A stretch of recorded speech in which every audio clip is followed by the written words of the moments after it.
우리의 목자가 되셔서 하나님의 선한 길로 우리를 날마다 인도하시는 하나님의 은혜가 모든 성도님들에게 충만하기를 간절히 소망합니다. 오늘 본문 말씀은 출애굽기 19장 1절부터 15절까지입니다. 430년이라는 긴 종살이를 하던 애굽에서 탈출한 이스라엘 백성들은 출애굽한 이후에도 광야를 지나면서 쉽지 않은 시간들을 보냈습니다. 먹을 것이 없어서 굶주리기도 했고 또 물이 없어서 곤란을 겪기도 했습니다. 그것뿐이 아니죠. 아직 국가적인 체계도 갖추지 못했는데 아말렉이라는 강력한 족속과 전쟁을 치르기까지 했습니다. 그럴 때마다 하나님이 세우신 민족의 지도자인 모세의 인도를 따라서 시험과 어려움을 잘 극복해 나갔습니다. 그리고 오늘 본문을 보니까 애굽을 떠난 지 3개월째 되던 때에 이스라엘 백성들이 시내 광야에 도착을 하게 됩니다. 오늘 본문이 시작하는 출애굽기 19장부터 24장까지 우리가 잘 주목해야 할 필요가 있는데요. 왜냐하면 시내산에서 이스라엘 백성들이 하나님과 언약을 맺는 내용을 기록하고 있기 때문입니다. 우리가 이스라엘 백성을 선민, 즉 선택받은 민족이다라고 이야기하지 않습니까? 그런데 이스라엘 백성들은 선민임과 동시에 또한 언약의 백성임을 우리가 기억해야 합니다. 특별한 은총으로 선택을 받았기에 오랜 기간 종된 억압에 있었던 이스라엘 백성들이 자기들 마음대로 해도 되는 것이 아니라 선택하신 분, 즉 하나님과의 언약을 통해서 그 관계가 유지되고 발전된다는 사실을 잊지 말아야죠. 하나님은 천지 창조를 하시고 당신이 창조한 피조물된 인간들과 계속해서 언약의 관계를 유지해 오셨습니다. 그래서 창세기에서부터 잘 보면 언약이라는 단어가 성경에 끊임없이 등장합니다. 그리고 우리를 구원하시기 위해 이 땅에 오신 예수 그리스도를 히브리서 기자는 더 좋은 언약의 보증이다, 또 새 언약의 중보자다, 이렇게 말씀하고 있는 것을 보게 됩니다. 그래서 믿음의 사람들에게 매우 중요한 것이 바로 언약입니다. 이 언약을 통해서 우리가 하나님과의 친밀함, 하나님과의 관계 가운데로 들어갈 수 있기 때문인 것이죠. 오늘 본문을 보면 이제 이스라엘 백성들이 하나님과 언약의 관계를 맺는 시점에 이르게 된 것을 볼 수 있습니다. 그런데요, 이스라엘 백성들이 출애굽을 하고 나자마자 바로 먼저 언약의 관계를 맺으신 것이 아닌 것임을 보게 됩니다. 1절을 보면 출애굽한 지 3개월이 되던 날이라고 기록하고 있습니다. 개월수로는 3개월이지만 실상 걸린 시간은 2개월 남짓의 시간입니다. 사실 출애굽을 해서 시내 광야까지 거리는 3일이면 도달 가능한 거리였습니다. 그럼에도 불구하고 하나님은 이스라엘 백성들로 하여금 시내 광야에 이르기까지 그만큼의 시간을 거치게 하시고 나서야 언약을 맺으실 장소인 시내산 앞 광야에 이르게 하신 것이죠. 이스라엘 백성들로 하여금 하나님의 언약을 받을 준비를 하는 시간이 필요했던 것입니다. 아직 과거 애굽의 종된 삶의 미련을 버리지 못해서 불평과 원망으로 하나님의 온전한 주권을 인정하지 못하고 받아들이지 못하는 저들에게 만나와 메추라기의 기적, 무리바 물 사건의 기적, 아말렉 족속과의 전쟁에서 승리하는 기적을 통해서 하나님의 하나님 되심을 인정하고 고백하며 순복해야 하는 시간이 필요했던 것입니다. 왜냐하면 언약은 일방적인 관계에서는 이루어질 수 없기 때문입니다. 언약은 두 당사자 사이에서 이루어지는 약속입니다. 서로에 대한 신뢰가 없다면 언약은 이루어질 수 없습니다. 이스라엘을 선택하신 하나님은 창조 이래로 약속하신 그 신실한 약속을 지켜오셨고, 그래서 이스라엘이 애굽에서 나올 수 있었던 것이죠.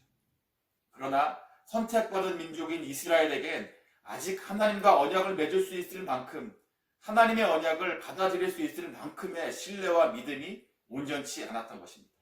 그래서 그들에게 시간이 필요했던 것이죠. 이제 하나님은 이스라엘 백성들로 하여금 시내산 앞 시내 광야에 장막을 치게 하셨고, 모세를 시내산으로 부르셔서 이렇게 말씀하셨습니다. 4절부터 6절 말씀입니다. 내가 애굽 사람에게 어떻게 행하였음과 내가 어떻게 독수리 날개로 너희를 업어 내게로 인도하였음을 너희가 보았느니라.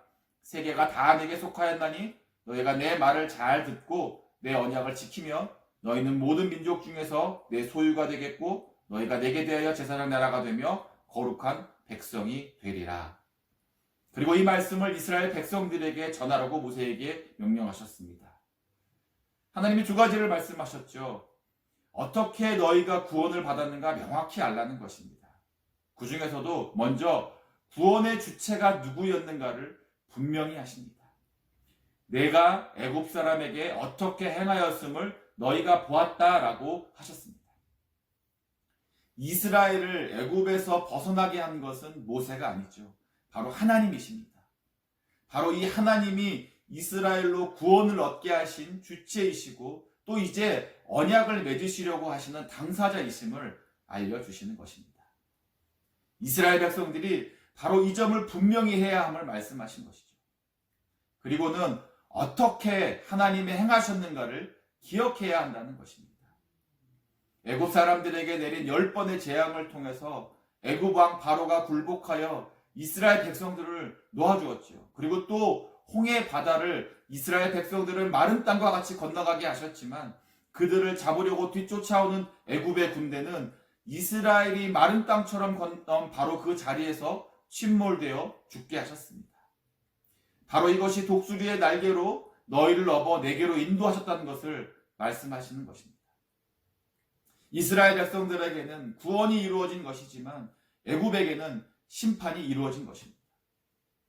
하나님은 이러한 하나님의 역사를 기억하게 하시면서 반드시 잊지 말고 마음에 새겨야 할 것을 말씀하셨습니다. 무엇입니까? 세계가 다 하나님께 속하였다는 것입니다. 하나님의 주권과 통치 아래 없는 것이 없다는 것이죠. 모든 것이 다 하나님의 뜻 안에서 이루어진다는 말씀입니다. 애굽의 왕 바로는 온 세계가 다 자기 뜻대로 움직인다고 생각했습니다. 자기가 마음만 먹으면 세상도 호령하겠다고 생각했지만 하나님의 구원의 계획 아래 그의 능력과 권력은 아무것도 아님을 이스라엘로 하여금 하나님은 경험하게 하신 것입니다. 그렇기에 이스라엘에게 이제 내가 너희와 언약의 관계를 맺으려고 하는데 그 언약만 잘 지키면 너희가 하나님의 소유가 되고 제사장 나라가 되며 거룩한 백성이 될 것이라 약속하신 것이죠. 그런데 조건이 무엇입니까? 언약을 잘 지키는 것입니다. 우리가 이것을 잊지 말아야 합니다. 약속하신 그 약속의 결과만 바라보고 약속의 조건을 잊어버리고 행하지 않게 되면 바로 그것이 기복신앙이 되는 것입니다. 언약은 아무나 누릴 수 있는 것이 아닙니다. 약속은 아무하고나 맺는 것이 아니지 않습니까?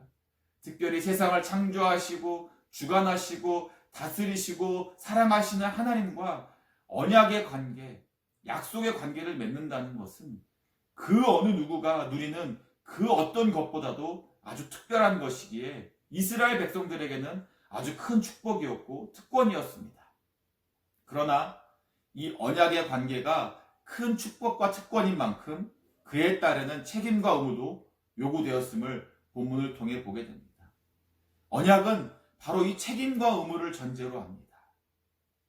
하나님의 말씀을 모세가 백성들에게 전했을 때 8절을 보니까 백성들이 이렇게 응답했습니다.